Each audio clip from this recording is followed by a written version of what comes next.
रानू चिड़िया की बेटी काली थी, इसलिए जंगल के सभी पक्षी रानू चिड़िया की काली बेटी, जिसका नाम सांवली था, उनसे बहुत नफरत करते थे। सांवली, तुम यहाँ से चली जाओ, मैं अमरूद खा रहा हूँ और तुम्हारी शक्ल देखकर मेरी तो भूख खराब हो रही है। अंकल तोते, मुझे भी तो ऊपर वाले ने ही बनाया है। मैं काली हूँ तो क्या हुआ, मेरा दिल तो काला नहीं है। मैं सबका एहसास करती हूँ, ख्याल रखती हूँ सबका। अगर तू नहीं जा रही तो मैं ही चला जाता हूँ। तोता अपना अमरूद उठाकर वहाँ से चला जाता है और सांवली वहाँ बैठकर रोने लग जाती है। सब मुझे बेइज्जत करते हैं, कोई भी मुझे अपने पास नहीं बैठने देता। आखिर मैंने इन सब का क्या बिगाड़ा है। कुछ बच्चे झूले में बैठे हुए थे, सांवली भी जाकर झूले में बैठ जाती है। अंकल अंकल, झूला रोके। झूले वाला अंकल झूला रोक देता है। तुम उतर जाओ सांवली, हम तुम्हारे साथ झूले में नहीं बैठेंगे। अगर ये नहीं उतरती तो हम उतर जाएंगे। कीकी और छोटा मिठू सांवली से ऐसे कहते हैं। मेरे दोस्त, मुझे भी झूला ले लेने दे, मैं भी तो आपकी तरह ही छोटी हूँ। अंकल, हमारे पैसे हमें वापस दे, हम जा रहे हैं। झूले वाला पक्षी सांवली से कहता है। बेटी, आप उतर जाएं, आपकी वजह से मेरे ग्राहक खराब हो रहे हैं। वहाँ वहाँ पेड़ के पास जाकर बैठ जाओ, जब झूला खाली होगा तो मैं आपको झूला दे दूँगा। सांवली झूले से उतरती है और अपने घर जाकर रोने लग जाती है। सांवली, चुप कर जाओ बेटी, जब भी बाहर से आती हो रोने लग जाती हो। मैंने कितनी बार कहा है कि बाहर मत जाया करो। तोते अंकल ने मुझे पास बैठने से मना कर दिया और छोटे बच्चों ने मुझे झूले से उतार दिया। गौरी ने नदी से पानी नहीं पीने दिया और कबूतर ने काली कहा। बेटी, हर रोज़ ये सब सुन सुनकर मैं थक गई हूँ। बेहतर यही है आप घर में ही रहा करें। मैं जा रही हूँ नदी पर, घर का ख्याल रखना। रानू चिड़िया नदी पर चली जाती है। एक दिन गौरी कवि एक पेड़ पर बैठी हुई थी कि सांवली भी वहाँ चली जाती है। आंटी गौरी, आप यहाँ क्या कर रही हैं? कल्लो, कितनी बार कहा है मुझे आंटी मत कहा करो। मेरा नाम गौरी है, मुझे गौरी ही कहा करो। गौरी आंटी? नहीं नहीं गौरी, चलें, मैं आपको घने जंगल की सैर करवाने जाती हूँ। तुम जैसी काली कलोटी के साथ कौन सैर करने जाएगा? मेरी सहेली पिंकी आ रही है, मैं उसका इंतजार कर रही हूँ। पिंकी भी वहाँ आ जाती है। अरे अरे, ये काली कलोटी चिड़िया कौन है? गौरी आंटी, आप इनसे कहें मुझे काली कलोटी मत कहे, मेरा नाम सांवली है। कितनी लंबी जुबान है इस काली चिड़िया की। और गौरी, अगर मुझे इस काली कलोटी से ही मिलवाना था तो तुमने मुझे यहाँ क्यों बुलाया था? मैं जा रही हूँ। पिंकी, पिंकी रुको तो, मैं अभी इसे भेज देती हूँ। मैं जा रही हूँ, अगर मुझसे मिलना हुआ तो मेरे जंगल आ जाना। मैं ऐसे काले पक्षियों के मुंह नहीं लग सकती। पिंकी वहाँ से चली जाती है। सांवली जानती थी कि अब गौरी उससे लड़ाई करेगी, इसलिए सांवली भी वहाँ से चली जाती है। मनहूस, कहाँ चली अब? मेरी सहेली को गुस्सा कर दिया तुमने, मैं छोड़ूंगी नहीं तुम्हें। गौरी कवि सांवली के पीछे भागती है, लेकिन सांवली जल्दी जल्दी से अपने घर चली जाती है। 3 दिन बाद सांवली झरने पर बैठी हुई थी। सांवली के पास एक मीठा आम था कि वहाँ गौरी कवि का बेटा जग्गू कौवा आ जाता है। जग्गू कौवा सांवली से उसका आम छीन लेता है। जग्गू भाई, मेरा आम मुझे वापस दो, ये मेरा है। चल चल काली चिड़िया, ये आम मुझ जैसे सुंदर पक्षियों के लिए है, तुम जैसे काले पक्षी ये आम नहीं खा सकते। मैं नहीं दूंगी अपना आम तुझे। दोनों में लड़ाई शुरू हो जाती है। जग्गू पीछे गिरता है और उसके पंख में कांटा चुभ जाता है। मारा मारा, तुमने मुझे मारा, मैं अभी जाकर अपनी मम्मा को बताता हूँ। जग्गू घर भागता है। मम्मा मम्मा, पापा, मुझे उस काली चिड़िया ने मारा है। देखे देखे, मेरे पंख से खून बह रहा है। उस काली कलोटी की इतनी हिम्मत कि मेरे जग्गू शेर को मारे। चल कालू, उसे तो सीधा करे। मैं लाठी उठा लूं। कालू कौवा और गौरी कवि गुस्से में घर से निकलते हैं। कालू कौवे और गौरी कवि को देखकर सांवली झाड़ियों में छुप जाती है। उसे तो मैं छोड़ूंगी नहीं, वो गई कहाँ है? अरे ओ काली, कहाँ हो? सामने आओ, मेरा गुस्सा अभी देखा नहीं तुमने। कबूतर रानो चिड़िया के पास जाता है। रानो रानो चिड़िया, तुम्हारी सांवली बेटी को कालू कौवा और गोरी कौवी ढूंढ रहे हैं, जाकर उसे बचा लो। अगर वो उनके हाथ लग गई तो वो जान से मार देंगे सांवली को। मेरी बेटी ने ना जाने क्या बिगाड़ा है, इन जंगल वालों का सब मेरी बेटी के पीछे पड़े हुए हैं। रानू चिड़िया जल्दी से घर से निकलती है। कालू भैया, क्या हुआ है? आप सांवली को क्यों ढूंढ रहे हो? उसने मेरे जग्गू बेटे को मारा है। अपनी मम्मा को देखकर सांवली भी झाड़ियों से निकलकर बाहर आ जाती है। मम्मा, जग्गू ने मेरा आम छीन लिया था। मैंने वापस लिया तो वो नीचे गिर गया और जग्गू के पंख में कांटा चुभ गया। कल्लो, तेरी इतनी हिम्मत, एक मेरे जग्गू को मारा, दूसरा झूठ बोले। कालू आगे बढ़ता है तो सांवली वहां से भाग जाती है। कृपया करें कवि और कवि, मेरी बेटी को माफ कर दें। अब तो माफी एक ही शर्त पर मिलेगी, तुम अपनी बेटी को लो और इस जंगल से निकल जाओ। छोड़ दो ये जंगल, ना वो रहेगी और ना मुझे नजर आएगी। और अगर कल वो मुझे दिख गई तो मैं उसे मार मार कर बंदरिया बना दूंगा। हाँ। कवा और कवि गुस्से में वहां से चले जाते हैं।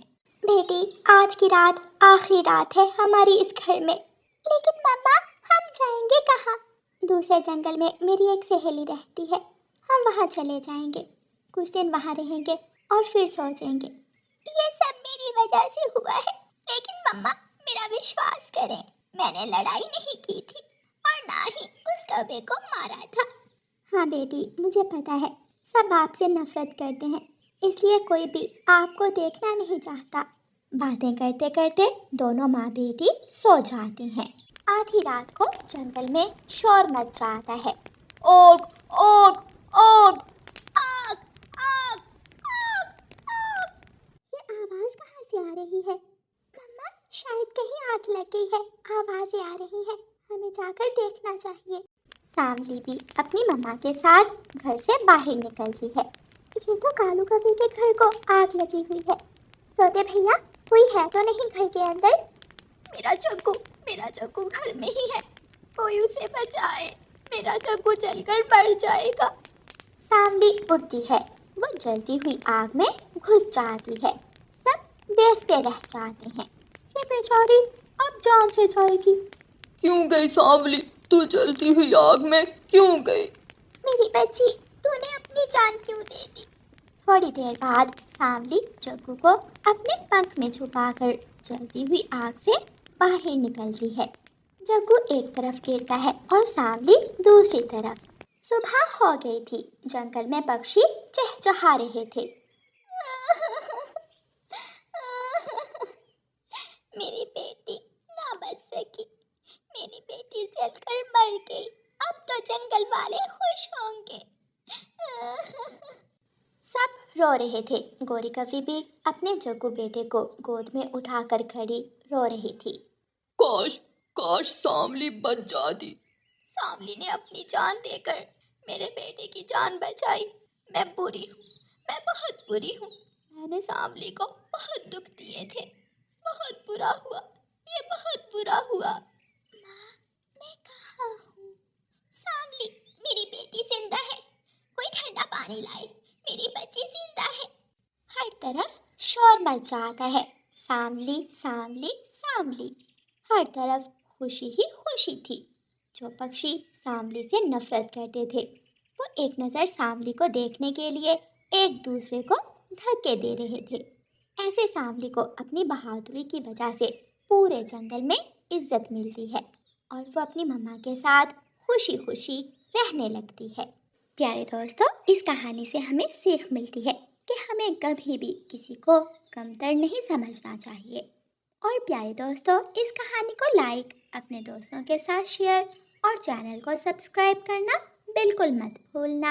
आपका धन्यवाद। छोटे पक्षी पकड़ने वाले कौवे झाड़ियों में छुप कर बैठे हुए थे। कालू, सुबह से शाम हो गई, अभी तक कोई भी छोटा पक्षी इस दिशा में नहीं आया। वो देखो सामने एक छोटा चिड़िया का बच्चा आ रहा है, तुम छुप जाओ। रानू चिड़िया का बेटा कुकू जैसे ही उन कौवों के पास आता है तो कालू कौवा झाड़ियों से निकलकर उसके सामने आ जाता है। क्या तुम मिठाई खाओगे? नहीं अंकल, मुझे मिठाई पसंद नहीं है। अच्छा तो फिर क्या पसंद है तुम्हें? मुझे तो पकोड़े पसंद है। मेरी तरह छोटे पक्षी, मुझे भी पकोड़े बहुत पसंद है। चलो मेरे घर, मैंने पकोड़े बनाए हैं, जी भर के खा लेना। लेकिन मैं आपको जानता नहीं हूँ, मैं तुम्हारी माँ की सहेली हूँ, पुरानी जाने वाली हूँ मैं तुम्हारी माँ की। छोटा कुकू अभी छोटा था, इसलिए वो उन कौवों के साथ चल देता है। रास्ते में कुकू की मम्मा आ जाती है। कुकू, रुक जाओ बेटा, कहाँ जा रहे हो? चिड़िया को देखकर कौवों के तो रंग ही उड़ जाते हैं। मम्मा, मैं अंकल कौवे और कौवे आंटी के साथ पकोड़े खाने जा रहा हूँ। दुष्ट कौवो, अब छोड़ दो ऐसे काम, तुम बुरे हो और हमेशा बुरे काम ही करते हो। भाग जाओ यहाँ से। हाय हाय चिड़िया, तुम तो लड़ने ही लग गई। मैंने सोचा छोटा बच्चा भूखा होगा, घर में पकोड़े बनाए थे, इसलिए इसे साथ ले लिया। कुकू बेटा, चलो मेरे साथ घर चलो। कुकू अपनी मम्मा के साथ घर चला जाता है और कौवे उनको जाते हुए देखते रह जाते हैं। कालू जी, आज भी कोई छोटा पक्षी हाथ नहीं लगा। गोरी, अब शाम होने वाली है, अब हम घर जाते हैं, कल देखेंगे। कुकू बेटा, कोई कितना भी लालच दे, किसी के साथ नहीं जाते। वो कौवे बहुत बुरे हैं, वो छोटे पक्षी पकड़ कर ले जाते हैं। मम्मा सॉरी, मैंने गलती की जो उन कौवों की बातों में आ गया। दूसरे दिन सुबह सवेरे ही बारिश शुरू हो जाती है। मैं घर से बाहर जाकर खेल लूं? चलो बेटा, घर के पास पास ही रहना, घर से दूर ना जाना। ठीक है मम्मा। चीलू अपने घर से निकलता है और खेलते खेलते अपने घर से दूर चला जाता है। चीलू रास्ता भूल जाता है और घने जंगल की तरफ चला जाता है। तेज बारिश में उड़ना बहुत मुश्किल हो गया था, इसलिए छोटा चीलू एक पेड़ की डाल पर बैठकर रोने लग जाता है। मैं तो बहुत दूर आ गया हूँ, ये जंगल मैंने पहले कभी नहीं देखा। मम्मा, मम्मा, मम्मा। मम्मा चील जब अपने घर से बाहर निकलती है तो अपने बेटे को ना देखकर बहुत परेशान हो जाती है। मेरा चीलू कहाँ चला गया? अभी थोड़ी देर पहले तो यहाँ ही था। बड़ी चील अपने बेटे को इधर उधर ढूंढने लगती है। चीलू की रोने की आवाज सुनकर कुकू अपनी मम्मा से कहता है, मम्मा कोई रो रहा है, शायद कोई मुसीबत में है। हाँ बेटा, आवाज तो मैं भी सुन रही हूँ, मैं बाहर जाकर देखती हूँ। फिर मम्मा चिड़िया अपने घर से निकलती है और आवाज के पीछे पीछे चीलू तक पहुँच जाती है। छोटे बच्चे, तुम यहाँ क्या कर रहे हो? आंटी, मैं बारिश में नहाने निकला था, मैं रास्ता भूलकर यहाँ आ गया। आप मेरे साथ मेरे घर चलो। बेटा, जब बारिश रुकेगी तो मैं आपको आपके घर छोड़ आऊंगी। रानो चिड़िया छोटे चीलू को अपने साथ ले जाती है। चीलू रानो चिड़िया के घर जाकर कुकू के साथ वाले घोंसले में बैठ जाता है। दोस्त, अपनी मम्मा को बताए बिना घर से कभी नहीं जाना चाहिए। मैं घर के पास ही था कि ना जाने कब खेलते खेलते दूर निकल आया। फिर रानो चिड़िया छोटे चीलू को दाना देती है। नहीं आंटी, मेरी मम्मा तो मुझे मांस देती है खाने को, मैं दाना नहीं खाऊंगा। ये सुनकर कुकू डर जाता है। मम्मा, मम्मा क्या ये चील का बेटा है? कुकू बेटा, डरो मत, ये छोटा पक्षी है और छोटे बच्चे एक जैसे ही होते हैं। शाम के वक्त जाकर बारिश रुक जाती है और चिड़िया उस छोटे चील के बच्चे को लेकर उसके घर तक छोड़ने जाती है। छोटे बच्चे, क्या ये रास्ता आपके घर की तरफ जाता है? आंटी, हमारे घर के पास बड़े बड़े पहाड़ है, इसका मतलब आपका घर पहाड़ों के पास है। फिर चिड़िया उसे लेकर पहाड़ों की तरफ जाती है। रास्ते में जाते हुए चिड़िया को बड़ी चील मिल जाती है, जिसे देखकर चिड़िया थोड़ी दूर ही रुक जाती है। चीलू बेटा, वो सामने आपकी मम्मा बैठी हुई है, आप जाइए अपनी मम्मा के पास चले जाइए। आंटी, आप भी साथ आइए। नहीं बेटा, आपकी मम्मा को मुझे देखकर गुस्सा आ जाएगा और वो मुझे मार देगी। चीलू अपनी मम्मा के पास चला जाता है। चीलू मेरे बच्चे, तुम कहाँ चले गए थे? मैं कब से तुम्हें ढूंढ रही हूँ। चीलू अपनी मम्मा को सारी बात बताता है। मम्मा, चिड़िया आंटी मुझे यहाँ लेकर आई है, उन्होंने मुझे अपने घर में भी रखा और मुझे बारिश से भी बचाया। बड़ी चील चिड़िया को आवाज देती है। चिड़िया, आ जाओ, यहाँ आ जाओ, मुझसे मत डरो, मैं इतनी भी जालिम नहीं हूँ कि तुमने मेरे बेटे की जान बचाई और मैं तुझे ही मार दूँ। चिड़िया चील के पास आ जाती है। बड़ी चील, छोटे बच्चों पर नजर रखनी चाहिए, अगर मैं इसे अपने घर ना लेकर जाती तो ये बच्चा बारिश में ही भीगता रहता। चिड़िया रानी, मैं पहाड़ों पर रहती हूँ, अगर तुम्हें मुझसे कोई भी काम हो तो जरूर आना। चील अपने बेटे को लेकर खुशी खुशी अपने घर चली जाती है और रानो चिड़िया अपने घर चली जाती है। ऐसे ही कुछ दिन गुजर जाते हैं और एक दिन चिड़िया अपने बेटे कुकू से कहती है, कुकू बेटा, बाल्टी लो और कबूतर चाचा की दुकान से दूध ले आओ।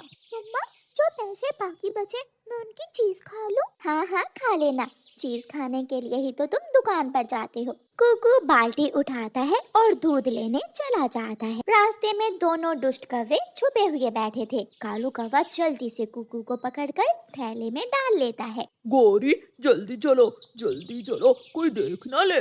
कौवा और कौवी चिड़िया के बेटे कुकू को लेकर भाग जाते हैं। जब कुकू घर नहीं जाता तो मम्मा चिड़िया अपने बेटे को लेकर परेशान हो जाती है। वो अपने बेटे को ढूंढने घर से निकलती है। कौवा और कौवी कुकू को गुफा में ले जाते हैं और कुकू को एक पत्थर से बांध देते हैं। कालू जी, मैं यहाँ बैठकर इस पर नजर रखती हूँ और तुम उल्लू को ले आओ।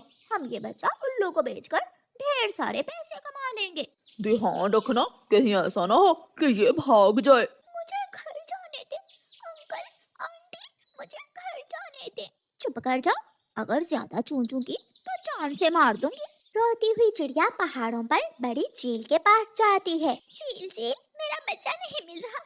मुझे पूरा विश्वास है कि मेरा बच्चा उन दुष्ट कौवों के पास ही होगा। वो कौवे कहाँ है? चिड़िया, अगर तुम्हारा बच्चा उनके पास है तो मैं छोड़ूंगी नहीं उन कौवों को। बड़ी चील चिड़िया के साथ निकलती है। थोड़ी दूर उन्हें कालू कौवा आता हुआ दिखाई दे जाता है। बड़ी चील, वो रहा कालू कौवा। कौवे, रुक जाओ, अगर एक पंख भी आगे गए तो जान से मार दूंगी। क्या हुआ चील चाची? चिड़िया का बच्चा कहाँ है? मुझे तो नहीं मालूम। चील कौवे को पकड़कर अभी एक ही थप्पड़ लगाती है तो कौवा बोलने लगता है। गुफा में गौरी के पास है चिड़िया तुम्हारा बेटा। प्लीज मुझे छोड़ दो। चील दी, हमें जल्दी जाना होगा। कौवे, मेरे आगे आगे चलो, जल्दी करो वरना मार दूंगी तुम्हें। कौवा चील और चिड़िया को साथ लेकर गुफा में जाता है। मम्मा चिड़िया अपने बेटे को अपने सीने से लगा लेती है और चील चाची कौवे और कौवी की खूब पिटाई करती है। कालू जी, खुद तो पीटे ही थे, साथ मुझे भी पिटवा दिया। गौरी, अगर बुरे काम मिलकर करेंगे तो मार भी मिल बांट कर ही खाएंगे।